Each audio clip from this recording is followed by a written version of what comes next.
Jantar മന്ദിറിൽ CJP പ്രവർത്തകർ വലിയ രീതിയിൽ ഒരു കലാപം നടത്താനുള്ള ഓരോ ശ്രമങ്ങൾ നടക്കുന്നുണ്ട്.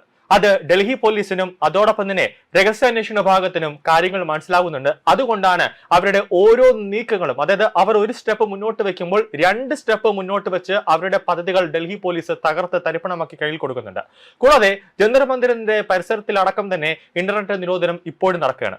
അവർ ഇന്റർനെറ്റ് ഒന്നുമില്ലാതെ ഉപയോഗിക്കാൻ പറ്റുന്ന ഒരു ആപ്പാണ് ബിറ്റാറ്റ് ആപ്പ് എന്ന് പറയുന്നത്. അതിൽ നമുക്ക് നെറ്റിന്റെ ആവശ്യം ഒന്നും തന്നെ ഇല്ല. അത് ഒരു പരിധി, അതായത് 100 മീറ്റർ പരിധിയിലാണ് ആ ആപ്പിന്റെ ഉപയോഗം ഉണ്ടാകുന്നത്. പക്ഷെ എത്രത്തോളം ആളുകൾ കൂടുന്നോ, ആ ആപ്പ് ഉപയോഗിക്കാൻ തുടങ്ങുന്നോ, ആ ഓട്ടോമാറ്റിക്കലി ആ ആപ്പിന്റെ പരിധി ഇങ്ങനെ കൂടിക്കൊണ്ടിരിക്കും എന്നുള്ളതാണ് അതിന്റെ ഒരു പ്രത്യേകത. കൂടാതെ അക്കൗണ്ട് ആവശ്യമില്ല ആ ചാറ്റ് ആപ്പ് തുറക്കുന്നതിന്. അപ്പോൾ അതെല്ലാം എടുത്ത് നിരോധിക്കാൻ ഇന്നലെ തന്നെ കേന്ദ്ര സർക്കാർ ഒരു നീക്കം നടത്തി.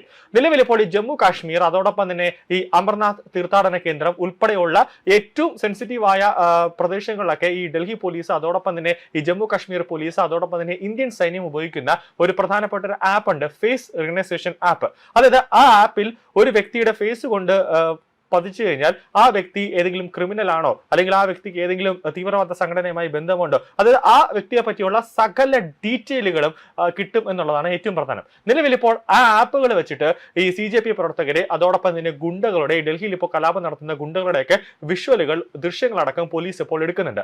ആ ദൃശ്യങ്ങൾ വെച്ചിട്ടാണ് പോലീസ് ഇപ്പോൾ ഒരു തെളിവായി കണ്ടുകൊണ്ട് ഇപ്പോൾ എല്ലാ പ്രവർത്തകരുടെയും പേരിൽ, പാറ്റ പ്രവർത്തകരുടെ പേരിൽ ഇപ്പോൾ FIR ഇടുന്നത്. നിലവിൽ ഇപ്പോൾ ഡൽഹിയിലെ ജന്തർ മന്ദിറിൽ നടക്കുന്ന പ്രതിഷേധം നിരീക്ഷിക്കുന്നതിനായി സ്ഥാപിച്ച ഫേഷ്യൽ റിക്കഗ്നൈസേഷൻ സിസ്റ്റം, അത് ഉപയോഗിച്ച് കഴിഞ്ഞ 3 ദിവസത്തിനിടെ ക്രിമിനൽ പശ്ചാത്തലമുള്ള 2500-ലധികം പേരെ തിരിച്ചറിഞ്ഞതായി ഡൽഹി പോലീസിനെ ഉദ്ധരിച്ചുകൊണ്ട് ദേശീയ മാധ്യമങ്ങൾ റിപ്പോർട്ട് ചെയ്തിട്ടുണ്ട്. ഈ സംവിധാനം ജൂലൈ 21 മുതൽ 23 വരെ പ്രവർത്തിപ്പിച്ചപ്പോഴാണ് തിരിച്ചറിയൽ നടന്നതെന്നാണ് റിപ്പോർട്ടുകൾ. ജൂലൈ 20-ന് പ്രതിഷേധത്തിനിടെ ഉണ്ടായ ആക്രമണ സംഭവങ്ങൾക്ക് ശേഷമാണ് സുരക്ഷ ശക്തമാക്കാൻ ജന്തർ മന്ദിറിന്റെ പ്രധാന പ്രവേശന പുറത്തേക്കും അതോടൊപ്പം തന്നെ 4 ഭാഗങ്ങളിലടക്കം, അതായത് റെയ്സാന ഹിൽസ് അടക്കമുള്ള 4 ഭാഗങ്ങളിലടക്കം FRS ക്യാമറകൾ സ്ഥാപിച്ചത്.